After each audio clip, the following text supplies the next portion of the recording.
होता। उससे भी ज्यादा आवश्यक ये है मेरा तुम्हारी माता होना। मैं तुम्हारी माता नहीं हूं, तुमने दूसरी औरत के गर्भ से जन्म लिया है, इसलिए तुम इस सिंहासन में बैठने योग्य नहीं हो। और उन्होंने कहा कि अगर फिर भी तुझे इतनी ही कामना है इस सिंहासन में बैठने की, तो पहले जा वन में जा और नारायण की तपस्या कर। और नारायण जब तुझ पर प्रसन्न होकर जब तुझे दर्शन दे, तब उनसे वर मांगना कि हे प्रभु श्री हरि नारायण, मुझे छोटी माता के गर्भ से जन्म दीजिए, मुझे एक बार फिर जन्म लेना है और छोटी माता के गर्भ से मैं जन्मूं। और जब भगवान की कृपा से तू मेरी कोख से जन्म लेगा, तब तू इस सिंहासन पे बैठने योग्य होगा। अब ध्रुव जी ने इतनी बातें सुनी, उन्हें इतना डांट फटकार लगाई सुरुचि ने, तो वो तो इतना रोने लगे और रोते रोते महल से उतरकर अपने घर की ओर गए। घर में उनकी माता ने देखा कि ध्रुव रोता रोता आ रहा है, तो वो सुनीति दौड़ के गई और ध्रुव जी को आंख में भर लिया और पूछा, बेटा क्या हुआ, तुम क्यों इतना रो रहे हो, किसने तुम्हारा अपमान किया, किसने तुम्हें अपशब्द कहे।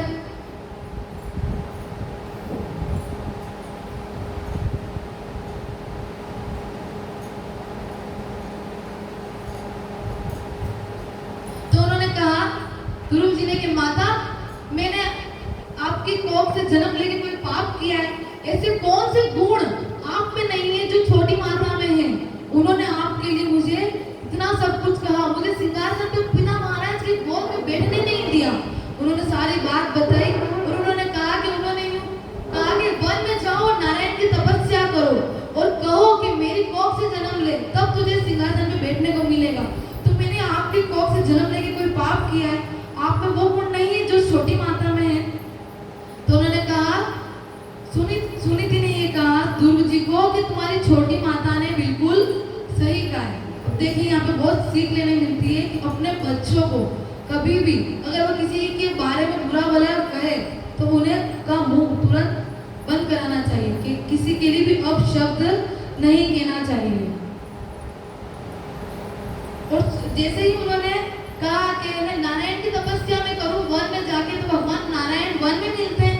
कैसे मिलेंगे मुझे नारायण और मैं उनकी तपस्या करूंगा तो उससे क्या होगा? तब उन्होंने कहा कि तुम, छोटी माता ने जो भी कहा सब सत्य का, तू तो भगवान नारायण की गोद में बैठने योग्य है। इतना महान है मेरा पुत्र, इतना सुशील है, इतना अच्छा है मेरा पुत्र कि वो तो यहाँ संसारियों की गोद में बैठने योग्य नहीं है, तू तो साक्षात नारायण की गोद में बैठने योग्य है। तेरी छोटी माता ने जो कहा वो सत्य कहा। तेरी छोटी माता ने जो कहा वो सत्य कहा। तो तू अगर आज ही जाए वन में तो भी मैं तुझे नहीं रोकूंगी। कल अगर जाता हो तो तुम अभी ही जाओ और नारायण की तपस्या करो वन में जाकर उनसे कहना कि प्रभु श्री नारायण, मैं आपकी गोद में बैठना चाहता हूँ। तुम नारायण की तपस्या करोगे तो मुझे बहुत गर्व होगा कि मेरा पुत्र भगवान की तपस्या कर रहा है, मैं तुम्हें नहीं रोकूंगी। तब ध्रुव जी तो सत्संग में भी जाते थे, उन्हें पता थी, उनकी माता ने भी उन्हें बताया था कि जिसे नारद जी मिल जाए उसे भगवान अवश्य मिलते हैं। तब ध्रुव जी वहां से निकले और वन की ओर गए। आधी रात में ही वो वन में निकल गए। उनकी माता को ये नहीं पता था कि वो वन की ओर चले गए। वो वन में गए, वन में जा रहे थे तो नारद जी का आगमन हुआ। नारद जी सामने से आ रहे थे। नारद जी ने कहा कि ये छोटा सा नन्हा सा 5 वर्षीय बालक का दिख रहा है, 5 वर्षीय आयु होगी इसकी, ये वन में क्या कर रहा है इतनी रात को, जाके इससे पूछो तो सही।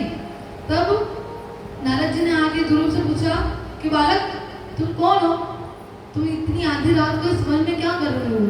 तो उसने, ध्रुव जी ने उत्तर दिया कि मैं वन में तपस्या करने जा रहा हूँ नारायण की। तो नारद जी ने सोचा कि ये वन में तपस्या करने जा रहा है तो इसकी परीक्षा लूं, अगर ये सच्चा भक्त है तो इसकी परीक्षा में लेता हूँ और इसको मैं अपना शिष्य बनाऊंगा और इसे भगवत मार्ग प्रशस्त करूंगा। नारद जी ने पूछा कि तुम्हारी कोई उम्र नहीं है ये भक्ति करने की, वापस घर लौटो, अपनी तुम्हारी माता तुम्हें ढूंढ रही होगी, वापस घर जाओ तुम यहाँ से। तो उन्होंने, ध्रुव जी ने पूछा कि आप कौन है जो मुझे घर जाने के लिए कह रहे हैं? तो उन्होंने कहा कि मैं नारद हूँ। तो ध्रुव जी ने कहा आप नारद हो ही नहीं सकते, क्योंकि जिसे नारद जी दर्शन दे उसे भगवान हम मिल सकते हैं। नारद जी जिसे मिल जाए उससे भगवान अवश्य मिलते हैं। तो आप तो नारद जी हो ही नहीं सकते, आप तो मुझे घर लौटने के लिए कह रहे हैं। तो नारद जी ने ये सुनकर ध्रुव को अंग में भर लिया और कहा कि बेटा मुझे क्षमा कर दो, मैं तुम्हारी परीक्षा ले रहा था। तुम तो परिशुद्ध भक्त हो भगवान के, तुम्हारा संकल्प दृढ़ है। तब ध्रुव जी ने नारद जी के चरण पकड़े और उन्होंने कहा आप मेरे गुरु बनिए और मेरा मार्ग प्रशस्त कीजिए। आप मुझ पर इतनी कृपा करें, मुझे अपना शिष्य बनाए और मुझे भगवान की प्राप्ति कराए। तब उन्होंने उन्हें एक मंत्र दिया और कहा किस प्रकार तपस्या करनी है और गुरु का कितना महत्व है ये आज हम देखेंगे कि नारद जी उनके गुरु बने तो उन्हें भगवान प्रकट हुए। गुरु की महिमा ध्रुव गा रहे, तो आइए हम भी गुरु की महिमा गाएं। गुरु का जीवन में होना अत्यंत आवश्यक है। जिनके भी गुरु नहीं बने हैं शीघ्र अति शीघ्र गुरु बनाएं।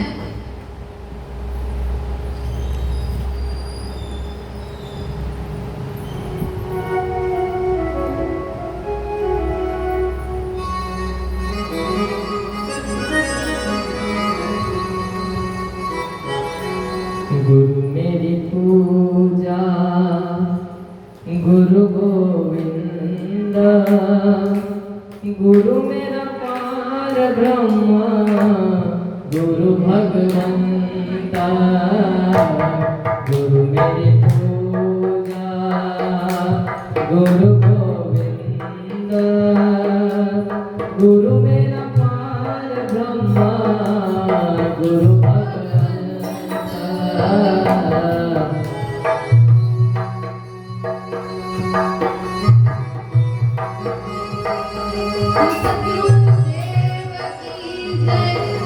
हमारे बीच मेरे गुरुदेव पधारे, सभी हम मेरे गुरुदेव का स्वागत कीजिए।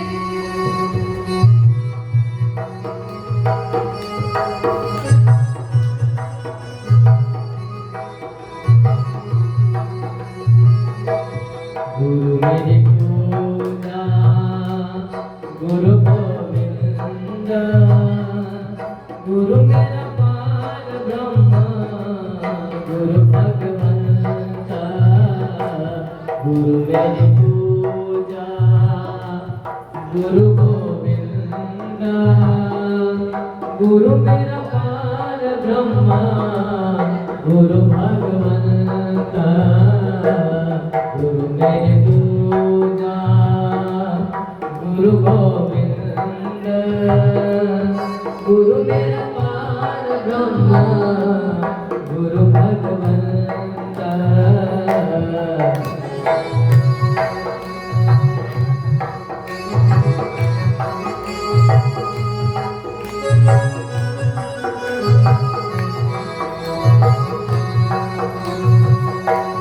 गुरु मेरा देव कल्प अभेरा,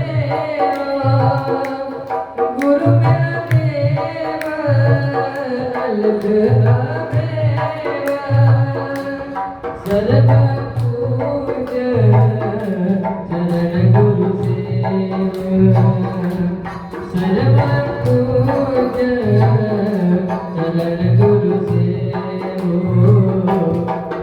मेरी पूजा गुरु गोविंद, गुरु मेरा पार ब्रह्म गुरु भगवंता।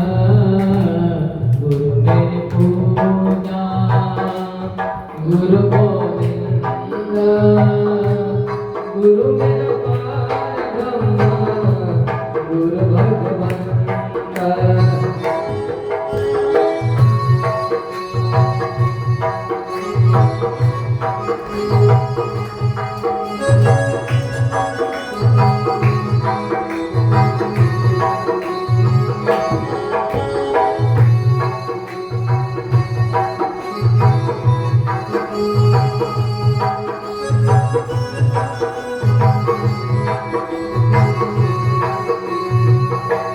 गुरु का दर्शन देख देख जीवा, गुरु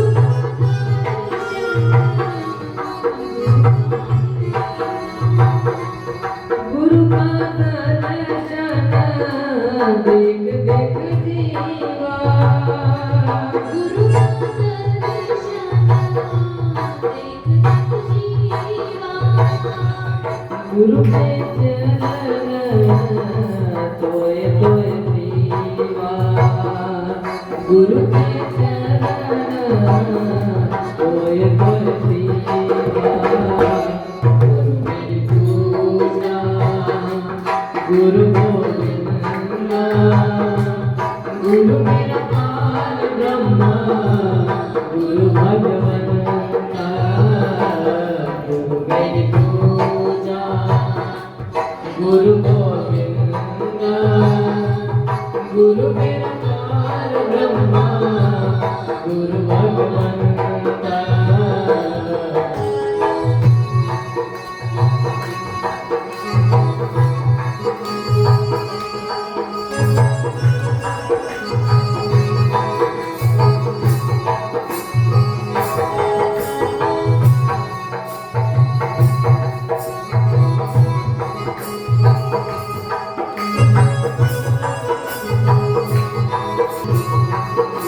गुरु मेरा ज्ञानी गुरु हृदय ज्ञानी गुरु मेरा ज्ञानी गुरु हृदय ज्ञानी गुरु गोपाल पुलक भगवान गुरु गोपाल पुलक भगवान गुरु मेरी पूजा गुरु गोविंद गुरु मेरा पार ब्रह्म गुरु भगवंता गुरु मेरी पूजा गुरु गोविंद गुरु मेरा पार ब्रह्म गुरु भगवंता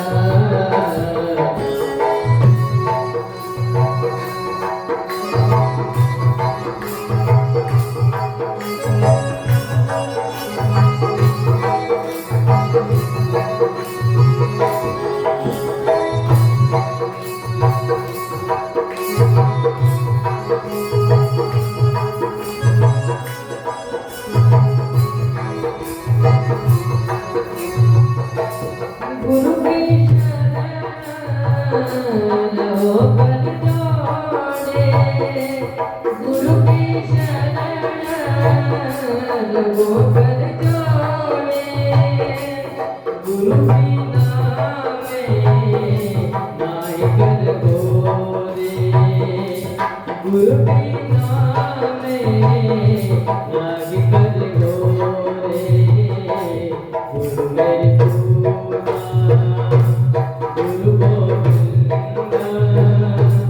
गुरु मेरा पार